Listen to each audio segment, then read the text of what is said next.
Preliminary survey, chronology and documentary sources. A rapid survey of the purely external features, which serve to demark the great epochs in the career of the Nile Valley people, will enable us the more intelligently to study those epochs in detail.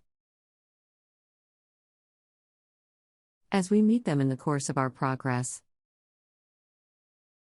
In such a survey, we sweep our eyes down a period of 4,000 years of human history. From a time when the only civilization known in the basin of the Mediterranean is slowly dawning among a primitive people on the shores of the Nile. We can cast but a brief glance at the outward events which characterized each great period. Especially noting how foreign peoples are gradually drawn within the circle of Egyptian intercourse from age to age, and reciprocal influences ensue, until in the 13th century B.C.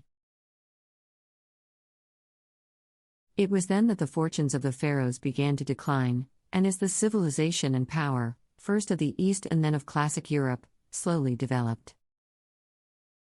Egypt was finally submerged in the great world of Mediterranean powers, first dominated by Persia and then by Greece and Rome.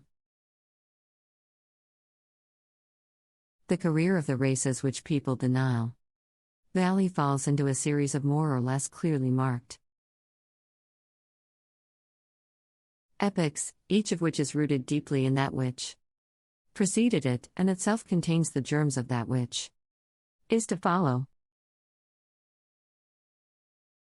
A more or less arbitrary and artificial but convenient subdivision of these epochs, beginning with the historic age, is furnished by the so-called dynasties of Manetho.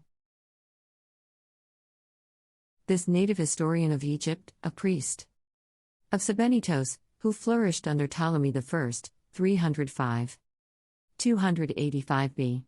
wrote a history of his country in the Greek language.